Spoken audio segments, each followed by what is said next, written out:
Welcome to my views on news. Tuesday's first video. Firstly, 2 days ago, around 2 days ago, Tigray regional government issued a statement. The statement was issued in Tigrania language. No English version of the statement was issued by the regional government. Mainly, the statement was meant for Tigrayans living in Tigray, maybe Tigrayan diaspora as well. And in that statement, Tigray regional government demanded some changes to the peace agreement signed around 2 weeks ago in South Africa. Two changes were demanded by Tigray regional government. Since then, we have been waiting for some response from Ethiopian federal government. Lagasse Tulu is Ethiopian communication minister. He spoke about Tigray government's demands in a message which is though a private message, a personal message, but it can be seen as Ethiopian government's official position about Tigray's demands for changes to the agreement. Secondly, now drone strikes are being conducted in Oromia. A few weeks ago, we were reporting on daily basis that drone strikes were being conducted on Tigray. Now Oromia. Another drone strike was carried out a few hours ago on Oromia. Details for you. And thirdly, viewers, now the peace agreement has been signed, declaration in Nairobi was followed, which is about disarmament. Will Ethiopian government receive financial assistance? Will AGOA be reinstated? A US congressman a few hours ago, though he is pro-TPLF, he is openly pro-TPLF, he laid out some preconditions for reinstatement of AGOA, African Growth and Opportunity Act, which US suspended at the start of this year, which has led to problems for Ethiopian economy. Several factories have been closed, workers laid off as well.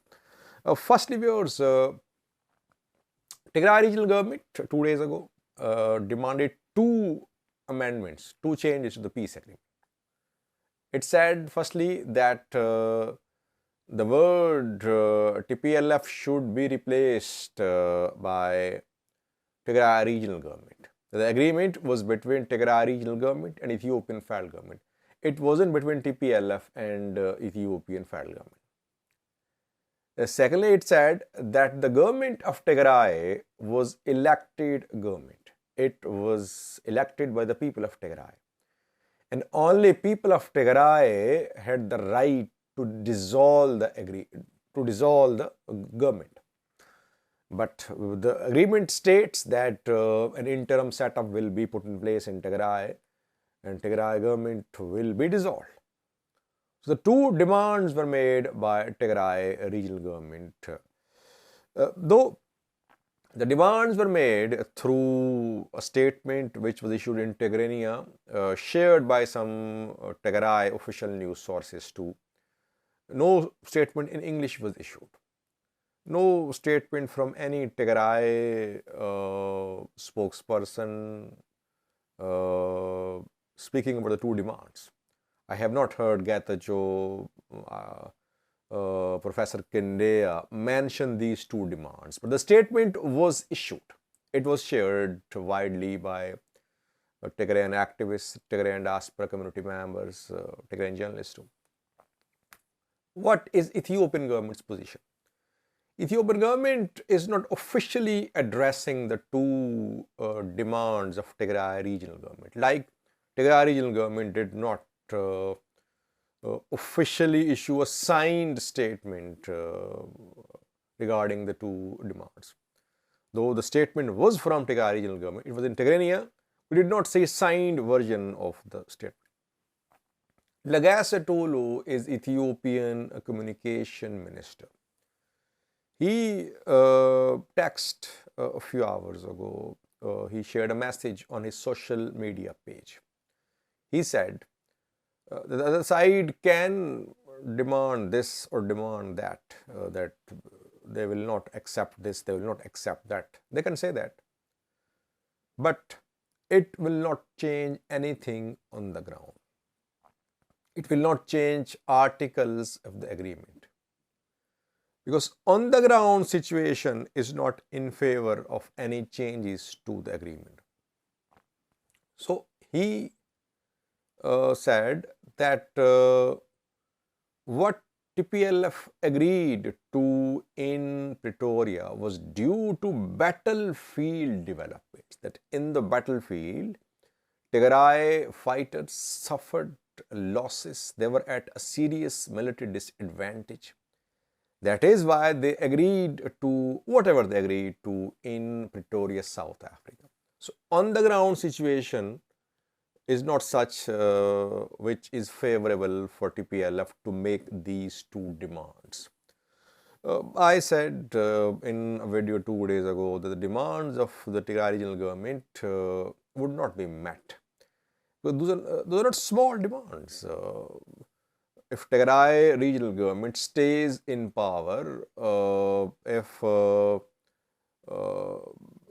TPLF word is replaced by a Tigray regional government, it means that Ethiopian government would recognize Tigray government as a legitimate government. It would recognize the election held in September 2020 in Tigray, which is not going to happen.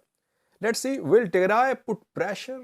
Will Tigray continue holding this position that there should be two changes to the agreement? That remains to be seen.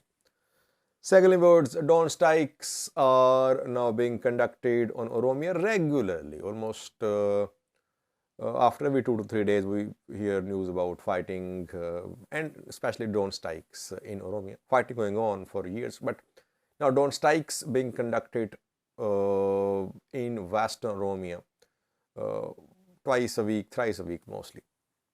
A few hours ago, Chobi was hit. Chobi town in Oromia was hit in a dawn strike. Whenever dawn strikes are conducted in Oromia, OLA says civilians have been killed. That is what was being said by Tigray regional government too. That when dawn strikes happened in Mekelle, in Shire, in Shiraro, near Shiraro, wherever dawn and air strikes were conducted by Ethiopian Air Force on Tigray, Tigray government would say the killed were civilians. Same is happening in Oromia as well. OLA always says civilians killed. OLA never acknowledged death of any of its members in these dawn strikes. So is Ethiopian government targeting civilians by these airstrikes? OLA is the target. Target is Oromo Liberation Army, not civilians. Yes, some areas where OLA is hiding, when they are hit, civilians are dying too.